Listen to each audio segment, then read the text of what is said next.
Hello दोस्तों, आप सभी को गुलाब जामुन जैसी मीठी मीठी नमस्कार। और उसी के साथ आप लोगों का स्वागत है आईपीओ के लव ट्रायंगल शो में। एक और SME company nature wings holidays limited लेके आ रहा है अपना ये आईपीओ, जहां पर हम आज इस रिव्यू वीडियो में इस कंपनी का पूरा कच्चा चिट्ठा खोलने वाले हैं, बेसिक से लेके एडवांस तक। तो अभी से इस वीडियो को लाइक और चैनल को सब्सक्राइब कर दीजिएगा। अगर मैं स्टार्टिंग में इसमें अपने पर्सनल डिसीजन की बात करूं तो फिर से आज के दिन मेरा कोई फाइनल डिसीजन नहीं है। किस तरीके से बनेगी रैंकिंग, किस तरीके से रहेंगे एक्सटर्नल फैक्टर, उसी के बेस पर जो भी मेरा फाइनल डिसीजन होगा वो मैं आप लोगों को अपडेट कर दूंगा।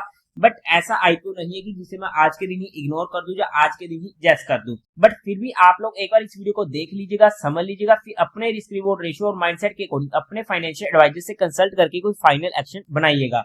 उसी के साथ साथ आप लोगों को म्यूचुअल फंड में या इंश्योरेंस सेगमेंट में किसी भी तरीके की कोई भी हेल्पलाइन की जरूरत है, या आप लोग चाहते हो कि being a mutual fund distributor हम आप लोगों का पैसा मैनेज करने में आपकी हेल्प करें, चाहे वो एसआईपी हो, एसटीपी हो, एसडब्ल्यूपी हो या बूस्टर एसटीपी हो या लमसम अमाउंट हो, तो आपको डिस्क्रिप्शन में मेरा फोन नंबर मिल जाएगा, आप मुझसे कांटेक्ट कर सकते हैं।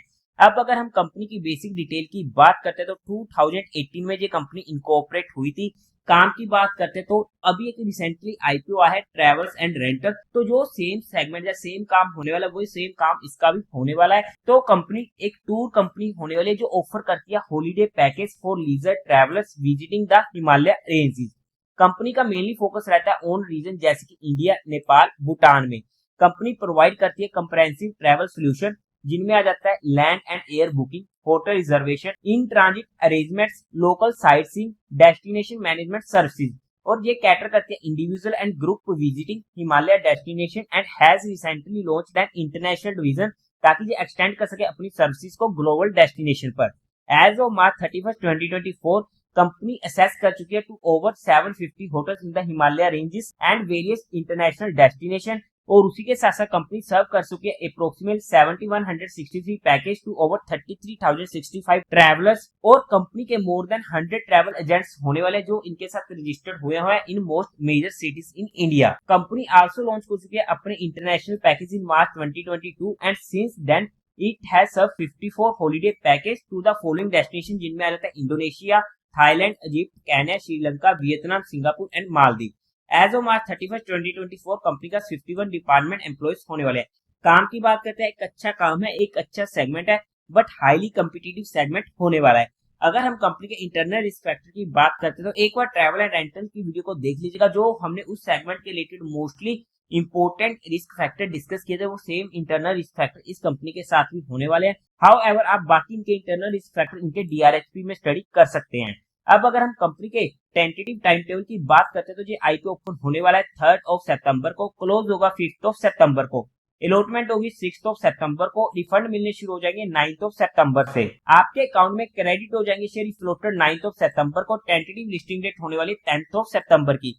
फेस वैल्यू रहेगी 10 रुपीज पर शेयर की। प्राइस होगा 74 रुपीज पर शेयर का।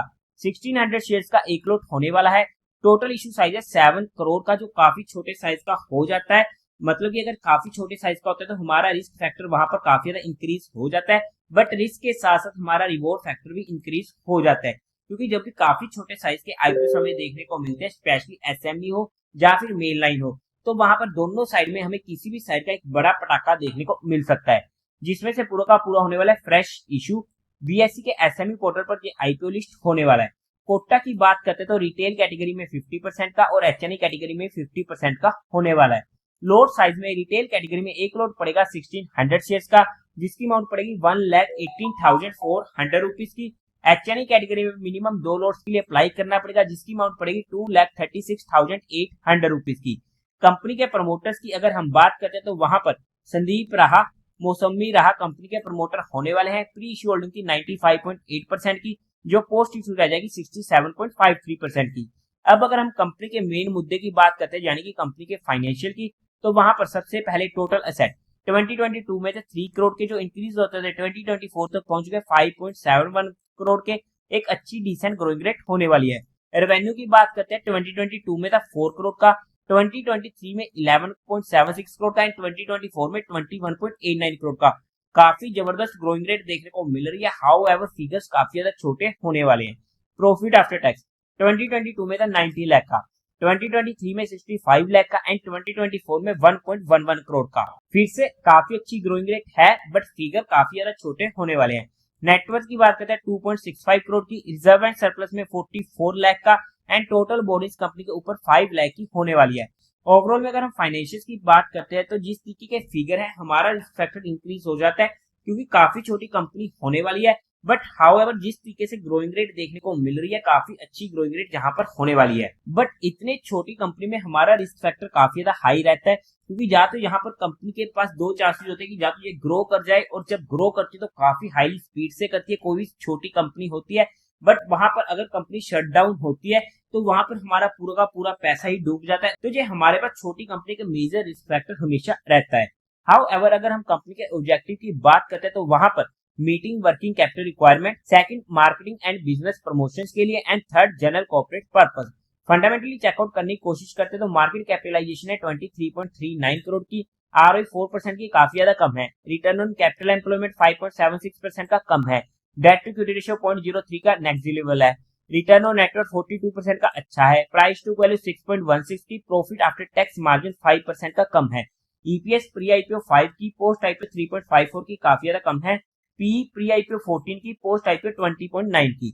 अगर हम ओवरऑल में फंडामेंटली चेकआउट करने की बात करते हैं तो फंडामेंटल हमें यहाँ पर अच्छे देखने को नहीं मिल रहे हैं, फंडामेंटल कंपनी के बिगड़े हुए हैं।